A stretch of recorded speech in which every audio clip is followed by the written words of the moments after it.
Coucou les gros bidous! Je suis ravie parce que d'ici quelques minutes, on va accueillir l'artiste La Violette, qui est d'ici la fin du mois, donc le 31 janvier, a une campagne Kickstarter en cours pour que vous puissiez vous fournir son merveilleux tarot queer et écoféministe qui s'appelle le tarot ultraviolette. Donc voilà à quoi ressemble la campagne, dont je suis évidemment contributrice. Le tarot a un prix tout à fait abordable pour un tarot indépendant. Regardez-moi ça, c'est coloré, il y a un spectre de couleurs qui est mis en avant et c'est sublime. En même temps, les dessins sont très simples. Et voilà, alors on va voir si on peut faire un petit zoom ici. C'est pas parfait, mais comme ça, vous voyez un peu mieux les majeurs. Franchement, si c'est pas fabuleux, moi, en tout cas, j'ai vraiment très, très hâte. Et je dois dire que ça fait assez longtemps que j'ai pas été aussi emballée par un tarot. Par exemple, j'adore le personnage ici sur son skate. Voilà, ça fait grosse bouche, c'est mon truc. Alors ici, on a les arcanes, les figures, les personnages de la cour qui ont été renommés.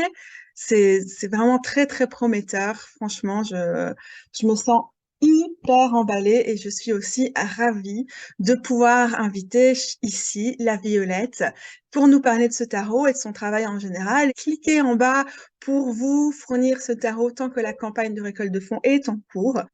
Et hop! Coucou! Bienvenue, la Violette! Allô, Katou, merci de me recevoir sur ta Avec chaîne. plaisir.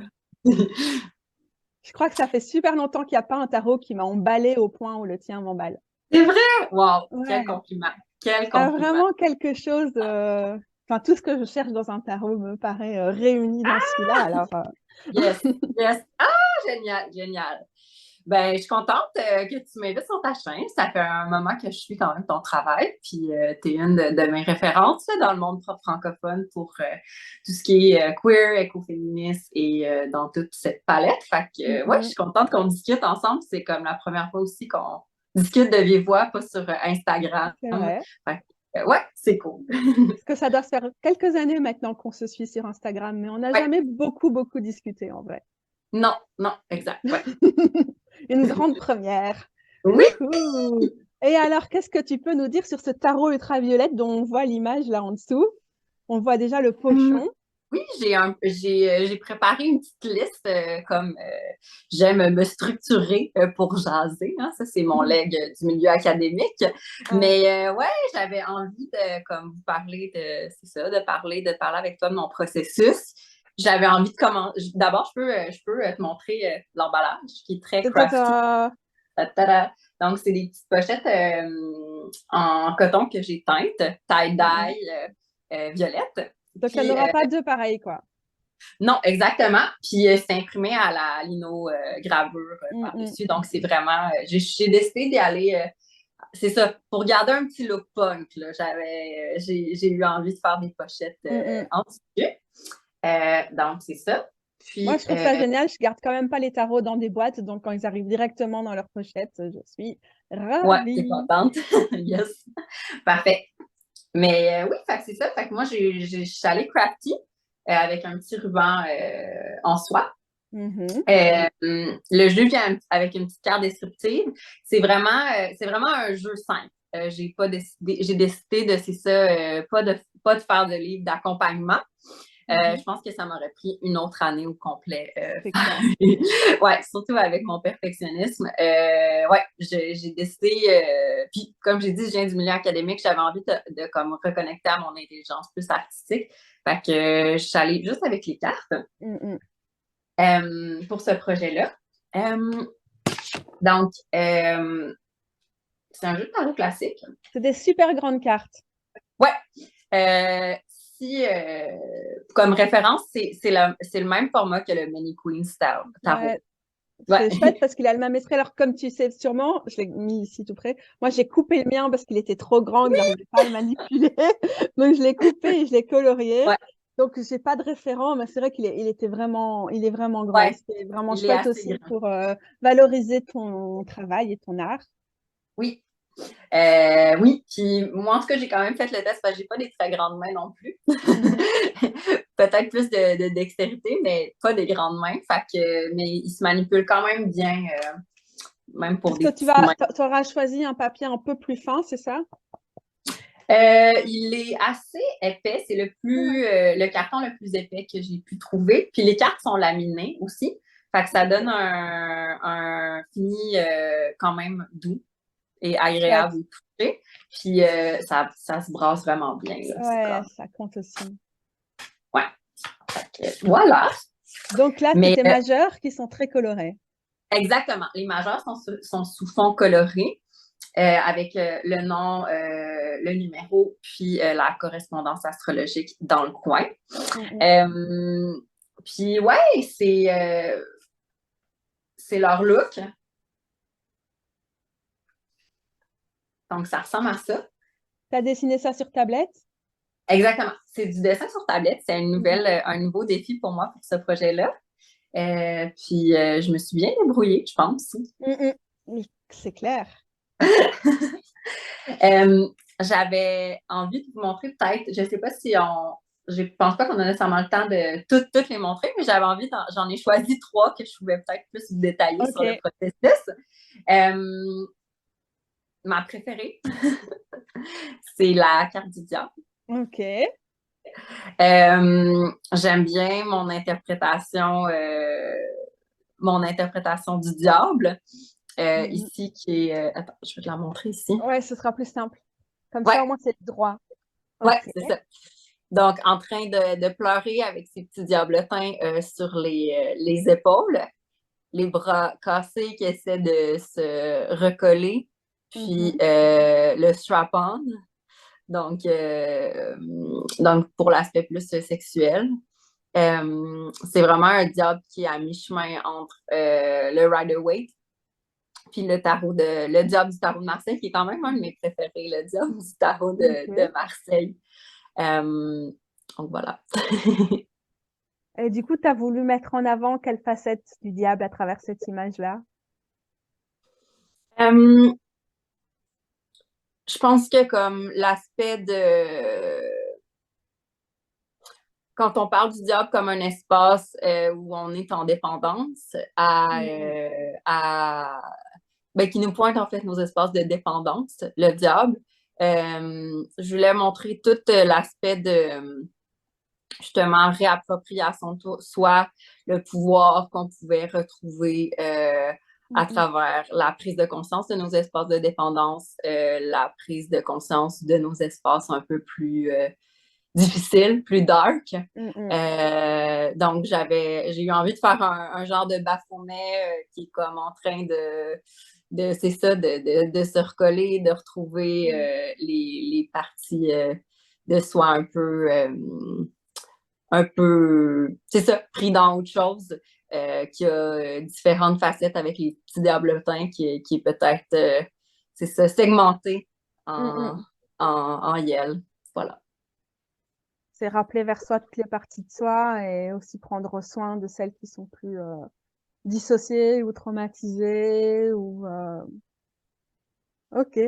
Ça me parle directement en tout cas. Donc c'est aussi l'avantage quand tu as un tarot qui est parlant comme le tien avec ces images-là. En tout cas, moi, il me parle beaucoup. C'est vrai qu'on n'a pas, c'est pas du tout nécessaire d'avoir un livret d'accompagnement spécifiquement pour celui-là parce que en cherchant des bases sur le tarot ailleurs si ça nous intéresse et puis intuitivement en se plongeant dedans, il est très très expressif quoi. Yes, merci. Mais oui, je pense que c'est comme écrire un livret, écrire sur le tarot, c'est tellement une contribution spécifique. Comme je pense qu'il y a plein de gens qui le font bien en ce moment. Puis je savais pas si j'avais envie de me plonger là-dedans. Je pense que comme c'est ça. Déjà dessiner un jeu, je pense que c'est beaucoup. Peut-être un jour je vais faire cette contribution-là, mais pour le moment, je pense que mes énergies étaient dédiées vers le dessin. Mais oui, donc c'est ça. Dans le jeu, c'est facile à trouver parce que c'est ça, toutes les majeures sont sur des fonds colorés. Au début, je ne savais pas si j'allais imprimer en riso. Fait que j'ai choisi vraiment une palette de couleurs très franches qui sont des encres qui peuvent être imprimées à la riso. J'ai travaillé en transparence. Fait que je pense que ça donne quand même une cohérence visuelle aux cartes. Sinon, j'avais envie de vous montrer la carte peut-être qui m'a le plus surprise quand je l'ai dessinée. Je sais que c'est une carte que tu aimes aussi, j'ai vu sur Instagram. C'est la carte du jugement. Ouais, c'est une carte qui m'a surprise en la dessinant. J'avais comme une vision quand même d'un coven ensemble, réunis, quelque chose d'un rituel de renaissance, de connexion à plus grand que soi, quelque chose de très plutonien. Puis ouais, ça m'a surpris. J'ai été vraiment surprise en la dessinant. Les personnages sont vraiment apparus. J'ai décidé de faire des corps très queer, des corps tatoués, des corps poilus, des corps en transformation qui laissent tomber leur masque pour se laisser voir l'un à l'autre dans le coven, dans une grande célébration. Donc, c'est ça, c'est une carte qui m'a vraiment touchée en la créant. C'est vraiment magnifique et je pense qu'il n'y a pas beaucoup de cartes du jugement qui mettent en avant à ce point-là le collectif, même si souvent tu as plein de personnages dessus, puisqu'ils sortent tous de leur tombeau, mais en même temps, tu as ces espèces de cercueils individuels et puis on est tous en train de s'élever, mais il y a pas de lien entre les gens. Et donc là, le fait d'avoir des gens qui se regardent, qui sont tournés les unes vers les autres, ça amène un truc très, très chouette comme dimension. Yes, merci. Et puis les couleurs sont jolies parce qu'on a la couleur violette qui prend le dessus. Ouais! C'est ça. Ouais, j'avais envie de prendre, d'avoir une finale violette. Le monde aussi est en violet. Donc, les cartes sont tombées. On a la petite finale, Et là, tu as directement les couleurs qui vont rappeler ce que tu vas utiliser après dans les suites. Exactement, exactement. Ben oui, puis on va le voir tout à l'heure quand je vais montrer les as, il y a des liens. Puis sinon, peut-être la carte la plus difficile que j'ai trouvée à dessiner pour les majeurs. Tu as bien fait ton travail. Moi, je t'ai dit le genre de questions que j'aimerais te poser. Et toi, tu as directement préparé ton speech. Je dis le background académique, là, ça nous structure la parole. Ouais, la roue de fortune, c'est vraiment une carte avec laquelle j'ai de la difficulté personnellement. Je suis une bibite un peu anxieuse. Fait que l'énergie de la roue de fortune, des fois, est difficile à recevoir, l'espèce de un peu chaos sur lequel on n'a pas le contrôle, toutes les possibilités qui s'ouvrent, qui s'offrent, mais des fois dans laquelle ça nous demande juste de nous centrer sur nous-mêmes puis d'accepter des fois de perdre le contrôle. Ouais, pour une petite bébête anxieuse, c'est difficile. Fait que, ouais, j'ai eu plus la difficulté. Je pense que c'est la dernière que j'ai fait des majeurs. Puis, je me suis beaucoup inspirée, en fait, des représentations plus médiévales de la roue de fortune, avec un personnage principal qui tourne la roue, puis 4 personnages autour. Je me souviens pas exactement. Peut-être toi, tu sais qu'est-ce que les 4 personnages autour représentent. J'ai essayé de le rendre tangible quand même dans la posture des personnages, mais je me souviens pas exactement c'est quoi les termes. Est-ce que tu les sais? Je pense que, en tout cas, dans la représentation du Wade Smith, je pense qu'il y a un sphinx, mais je crois que c'est pas typique du Moyen-Âge. Non. Mais on a quand même cette idée d'avoir les rois, les puissants qui sont tombés, entre les puissants et les paysans et tout ça, cette idée que c'est aussi super anticapitaliste en vrai comme carte, parce que l'heure peut venir au 1% et c'est pas une fatalité qu'il y ait le reste au sommet en train d'opprimer. Donc, mais c'est vrai que j'ai pas du tout en tête qui sont les différents personnages maintenant. Oui, c'est ça, mais c'est ça, c'est une histoire d'un récit d'ascension sociale puis de mouvement social, là. Donc, il me semble que c'est ça, il y a quelqu'un qui tombe du pouvoir, quelqu'un qui essaie de monter, celui au centre, je m'en souviens pas, puis la personne en haut, c'est le roi ou la reine au pouvoir. Mais ouais, je me suis fait vraiment rire aussi en créant cette carte parce que moi, je hais le sphinx du Smith Rider-Waite. Je le blaire pas du tout. Je ne sais pas pourquoi ça m'énerve qu'il y a un sphinx là. Mais il y a quand même une référence à l'iconographie égyptienne dans ma carte, dans le sens où j'ai mis la déesse du ciel en haut. Ah, qui ok, le... t'as vu que c'était le personnage, ok, Ouais, d'accord. Ouais, c'est cette déesse qui tourne la roue, du coup. exactement. Donc l'espèce de déesse du destin ou comme celle qui, c'est ça, qui fait tourner la roue, qui fait tourner le monde. Je l'ai fait en référence à la déesse égyptienne du ciel. Hey, j'ai oublié toutes mes références, par contre, ça, j'aurais dû le noter. Alors, je Que vais là, voir j'étais si comme, j'arrive à gérer le montage pour ramener non, tout pile cette partie-ci dans la vidéo précédente avec la réponse pour la roue de fortune. Tim, tim. Mais ouais, c'est ça, parce que là, je me trouvais vraiment désorganisée. J'ai pas pensé d'aller chercher ces références-là. Mais ouais. Donc, les références pour la roue de fortune. La déesse, c'est nous, ou Nut, je ne sais pas si on dit le T à la fin. Donc, la déesse égyptienne de la voûte céleste que j'ai dessinée en haut.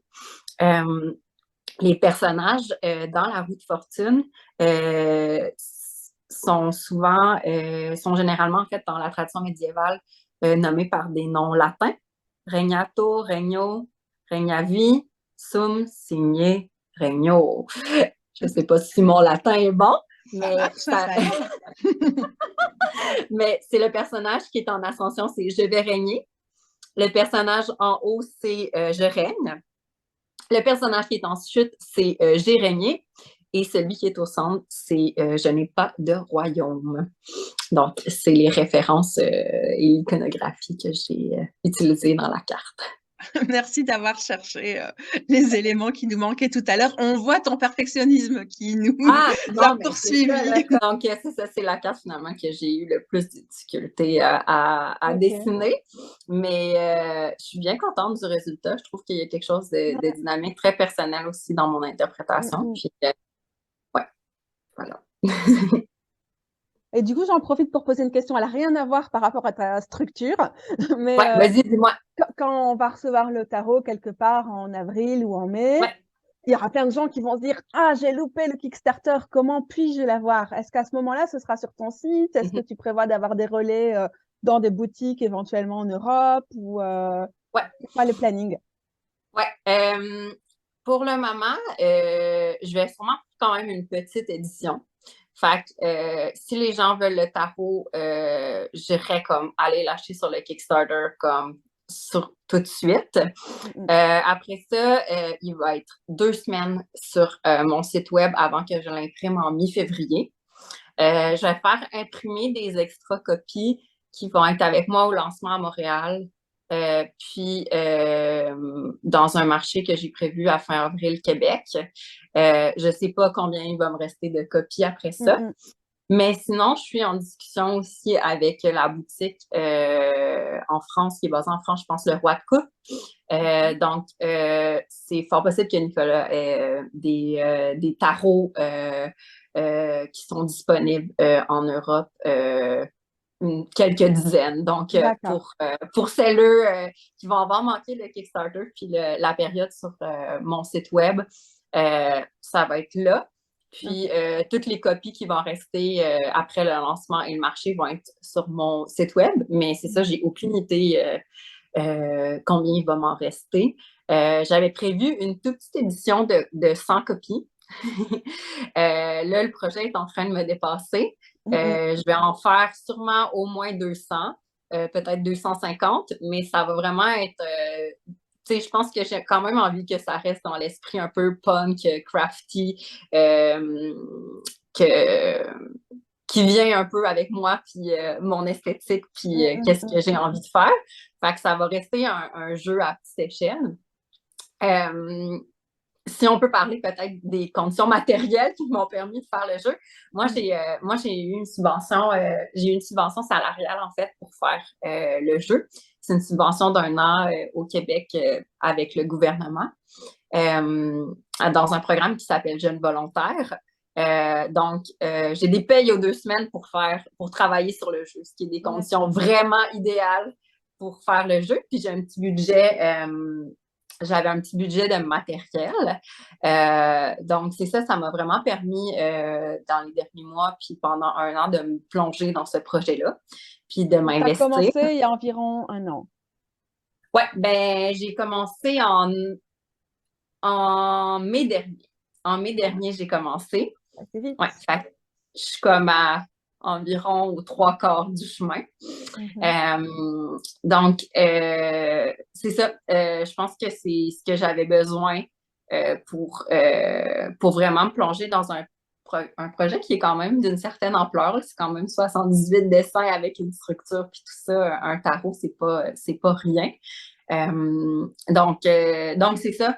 Je suis payée d'une certaine manière pour faire ce projet-là. Donc, j'ai choisi quand même, c'est ça, que les jeux soient je fais pas vraiment beaucoup de profit. Jusqu'à maintenant, je fais aucun profit, même si ma campagne Kickstarter est vraiment populaire. Puis c'est ça, le jeu va vraiment, l'impression en fait des jeux va vraiment être financée par les gens qui l'achètent. Donc, c'est ça qui fait que il n'y aura pas beaucoup de copies. C'est que je pense que je suis comme dans une économie circulaire avec ce jeu-là. Comme moi, je suis payée pour le jeu, pour faire le jeu, ben, j'ai décidé de vendre le jeu pas très cher avec une toute petite marge de profit qui me permet de, comme, c'est ça, faire imprimer un petit peu plus de jeux, puis de payer le matériel d'envoi, etc. Voilà. Ça, c'est vraiment c'est génial d'avoir cette option-là en tant qu'artiste, d'être soutenu par des subventions et de pouvoir travailler tranquillement. Et du coup, il faut le rappeler, parce que même si vers l'Europe, il y a les frais d'envoi, il y aura les frais de douane et tout, mais le tarot en lui-même est pas cher. C'est quoi? C'est 35 $ canadiens?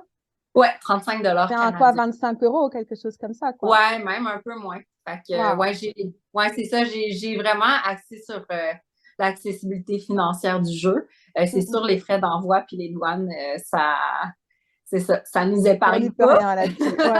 On n'y peut rien. Mais c'est ça, j'avais envie que le jeu soit, ben surtout dans un jeu queer et féministe, comme ça me semble juste cohérent qu'il soit accessible financièrement. Ouais. Bravo pour ça aussi. Merci. Alors moi, je propose que là, maintenant, tout de suite, on va clôturer la première partie de la vidéo parce que j'ai l'impression que ça se tient déjà bien. On a un peu de teasing, là, on a le suspense pour la partie d'après où on va parler de plein d'autres choses, dont les arcanes mineurs, dont tout ton processus créatif, il y a encore des choses à dire et tout ça. Et là, du coup, on reste dans un format digeste pour les personnes qui ont juste envie d'avoir une idée globale du tarot rapidement maintenant et puis de filer sur Kickstarter et le soutenir tant que c'est possible. Et puis, du coup, on va couper ici et revenir dans quelques jours. Donc, pour les gens qui nous regardent maintenant, 2-3 jours plus tard, il y aura une deuxième partie de la vidéo où on va voir tout le reste. Donc voilà, c'est la fin de la première partie. Vivement la suite.